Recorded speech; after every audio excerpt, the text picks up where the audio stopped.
I got the first-hand insight of how weak compliance systems and structure expose organizations to risk and reputational risk. I was heavily surprised at the way the agencies aggressively impose fines and stick to compliance of the law, unlike that of Nigeria, in which it's not so consistent and the fines are not so heavy, which brings about problem of deterrence. A one-size-fits-all compliance program would not work. Looking at the system in the US, it's AI-based. There is a lot of AI integration into the system, into compliance monitoring.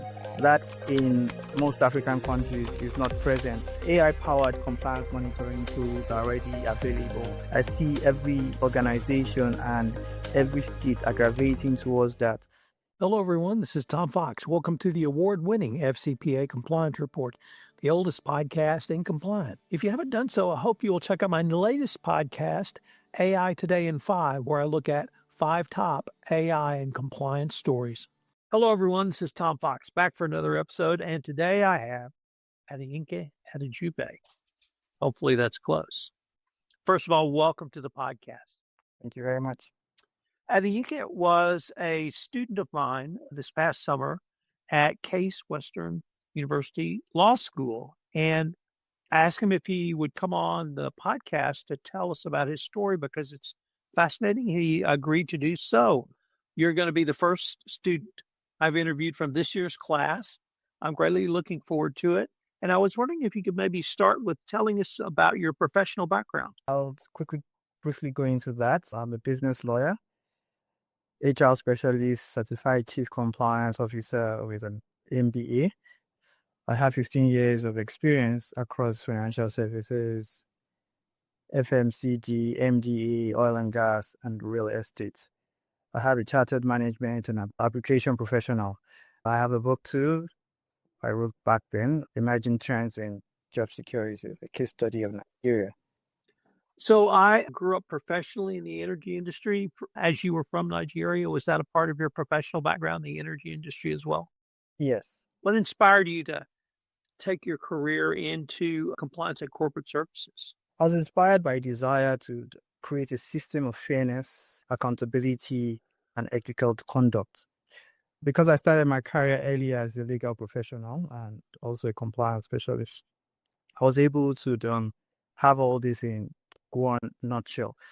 So this fueled my passion to establish frameworks that promote sustainable development and global collaboration in terms of building a framework. What would you say are some of the key or at least milestones in your own journey that stand out to you that helped shape your approach as a chief risk or a chief compliance officer? I would say my earlier careers, I learned that governance, compliance, and risk experience is very key in an organization. I got the first-hand insight of how weak compliance systems and structure expose organizations to legal risk and reputational risk. And this has instilled in me the discipline of embedding compliance into business decisions. Another milestone is my career in leading multi-sector compliance programs. This has led me to understanding that a one-size-fits-all compliance program would not work.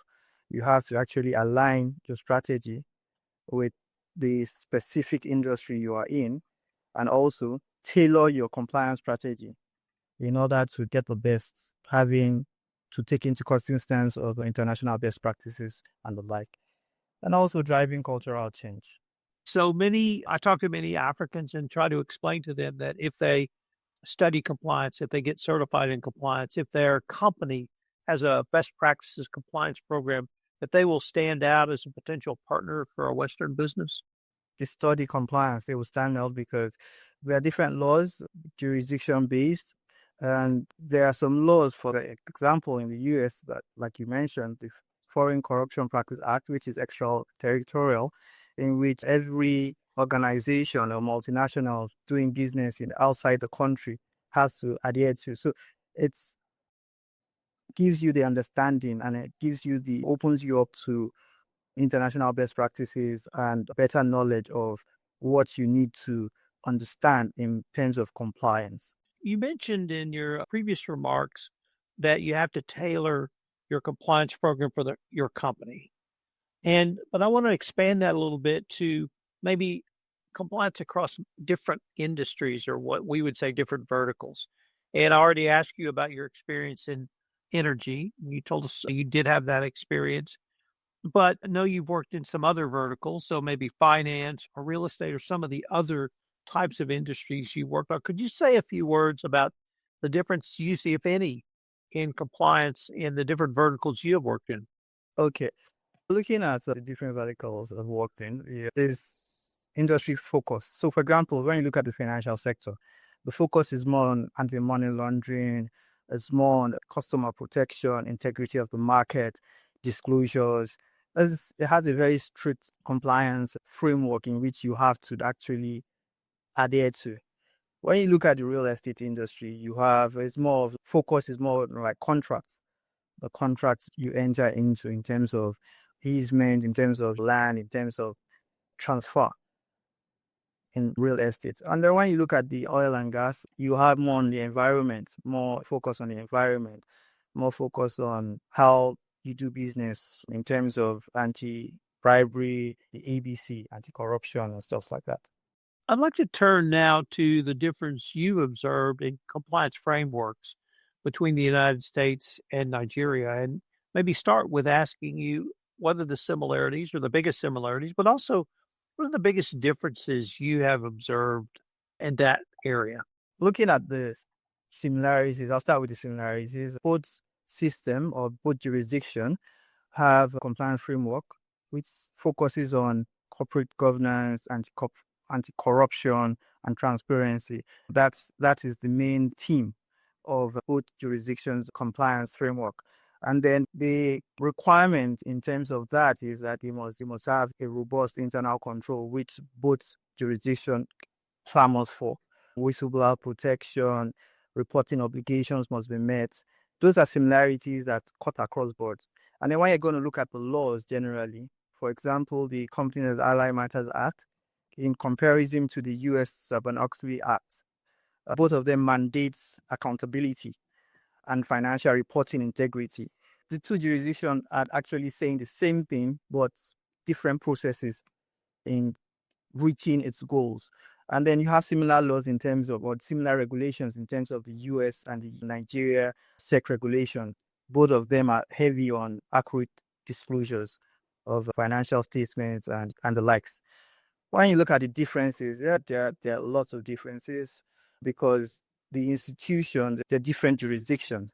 But one of the major ones that speaks to me is enforcement. The difference in enforcement, the strengths and the penalties. I think I spoke about it at some point in class.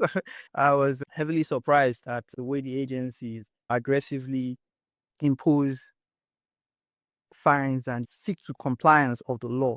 Agencies like the Department of Justice, SEC, they even go as far as criminal liabilities, unlike that of Nigeria, in which is not so consistent and the fines are not so heavy, which brings about the problem of deterrence. If they are not consistent, the right message is not sent, and so that creates a problem.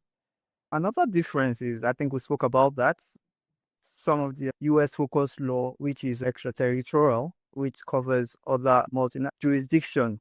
Wherever an American company is carrying out business in different jurisdictions, they have to make sure that they follow the CPA, which is very important, and they can be liable with heavy fines in respect to that.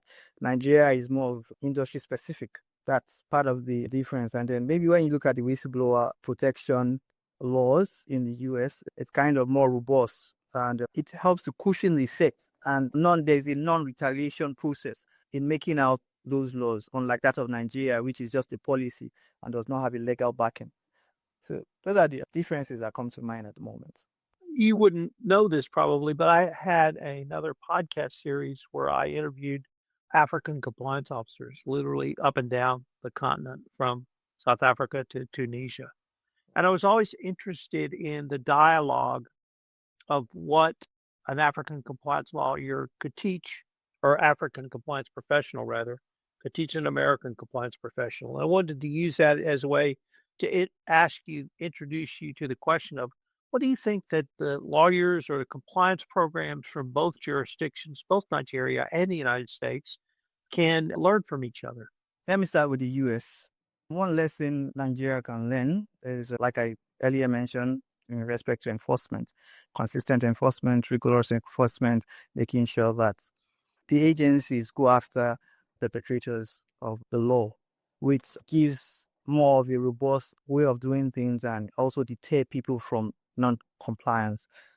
Looking at the system in the US, it's AI based. There is a lot of AI integration into the system, into compliance monitoring. That in most African countries is not present. They've not gotten there. Is they're still migrating towards that, and it's a slow process. They need to keep abreast of using AI, which is faster, which makes work easier, and is easy to detect and monitor non-conformance. Two major lessons I can say Nigeria should take home. For the US, what can US learn from Nigeria?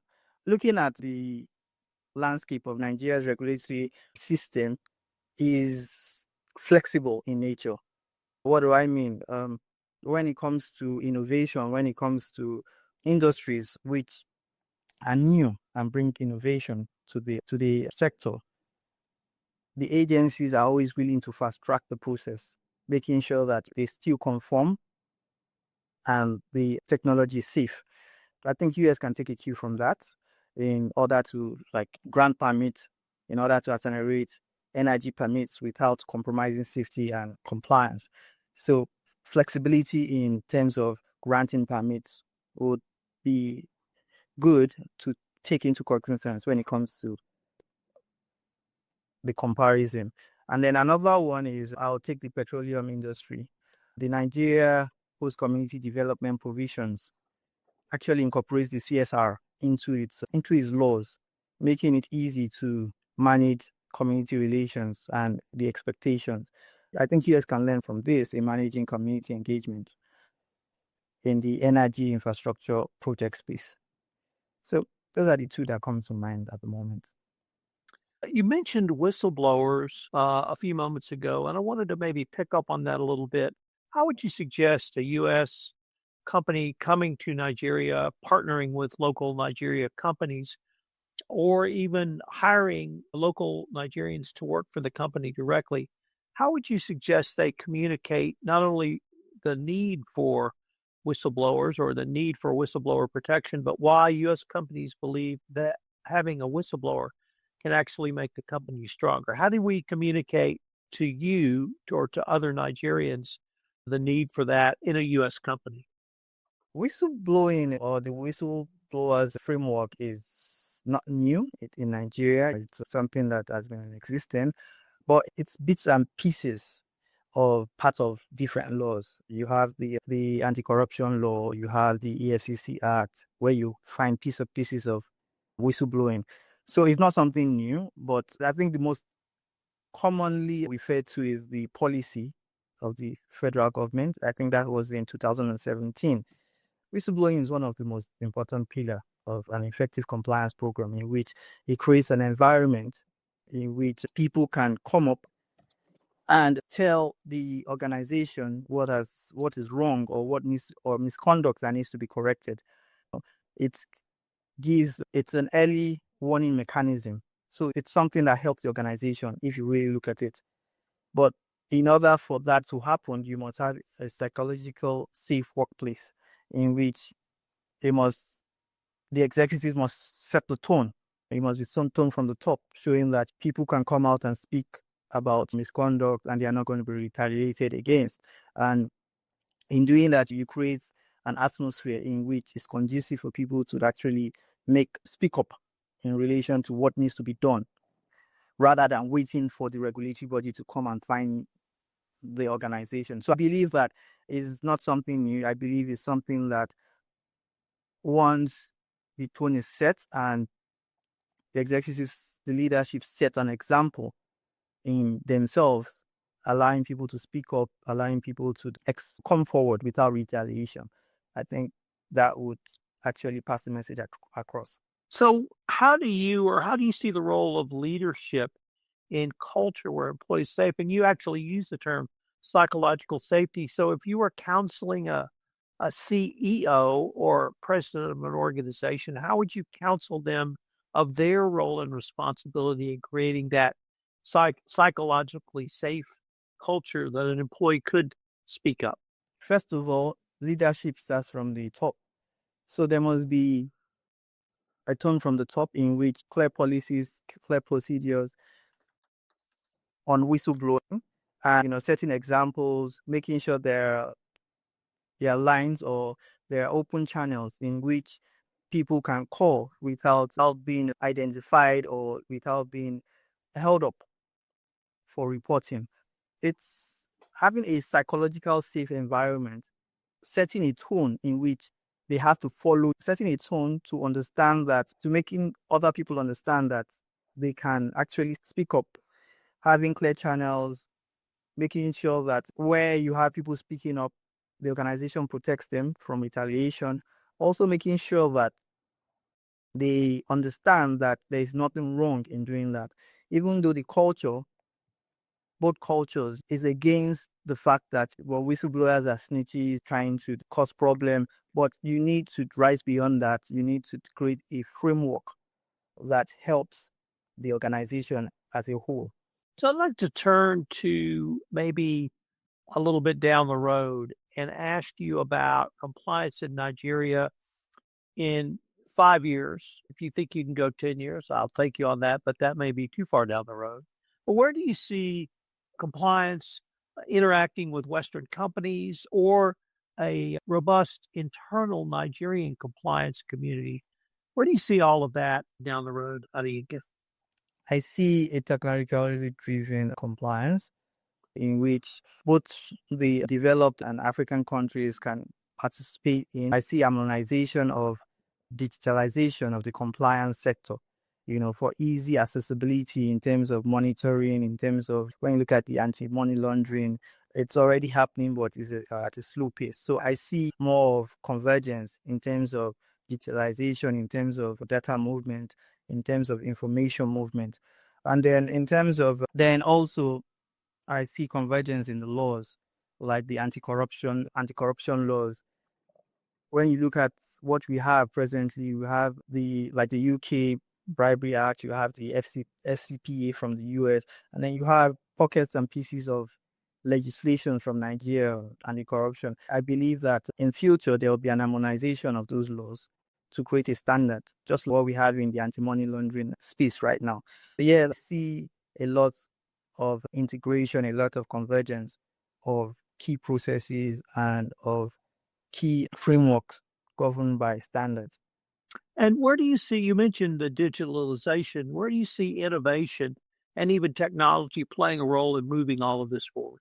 I think AI is the next best thing right now. There's a lot of innovation in that space. There's a lot of digitalization. There's a lot of expert knowledge being poured out at a constant basis. So AI-powered compliance monitoring tools are already available, and I see every organization and every state aggravating towards that. We already have the blockchain for transaction traceability. And so there's a lot happening in that space. And I believe that AI is here to stay and it will be embraced by everybody very soon. I'm going to end by asking you a two-part question. And the question is, what would you say to the 18-year-old Nigerian, the 22-year-old Nigerian, someone in university or someone who's just completed university? Why would you encourage them to go into the compliance field? That's part one. But then part two, since you are in the United States and you've just taken this class that I taught at Case Western, what would you say to the same aged US student, the 18-year-old getting ready to go to college, the 22-year-old who may be graduating from college? Why do you see compliance as an opportunity in the United States? So we'll start with your home country of Nigeria. And why would you tell someone to go into compliance? I'll tell the 18-year-olds to go into compliance because compliance is broad. It's broad and you must have the flair for fairness to create a system of fairness, accountability. It helps the organization achieve its goal because if the organizations are regularly fined, it kills the organization and it helps the economy as a whole too. So going into compliance is a very key role in terms of accountability, fairness of the system, integrity of the system. And so it helps develop such candidates or such students with respect to the laws around. It's wide, it's encompassing, and at the same time it's challenging. So it's something that I'm sure they would derive the best from going into such profession. And how about for the U.S. student? Okay, for the US students, I would say going into compliance is technical. For the US, it's technical, but it's a fulfilling profession. It's technical. Why I said it's technical because you can't afford to make a mistake. You need to understand the system properly, where you're getting into.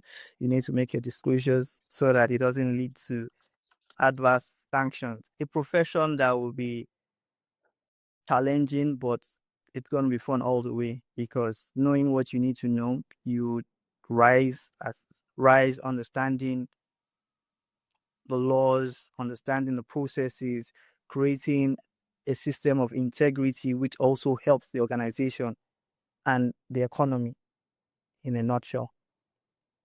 Well, Adeyinka, unfortunately, we are near the end of our time for this episode. But before we leave, I wanted to ask you if our listeners wanted to connect with you, find out any more information about your book or more information about yourself, what would be the best place for them to go or the best way for them to do so? Check me up on LinkedIn, or they can check the book on Amazon. I wanted to thank you again for taking the time to visit with me, and I hope we can continue this conversation. Thank you very much. This is Tom Vox again. Thank you so much for listening to this episode of the award-winning FCPA Compliance Report, the oldest podcast in compliance. I hope you will subscribe, rate, and review wherever great podcasts are listened to. Also, check out some of the other great podcasts on the Compliance Podcast Network.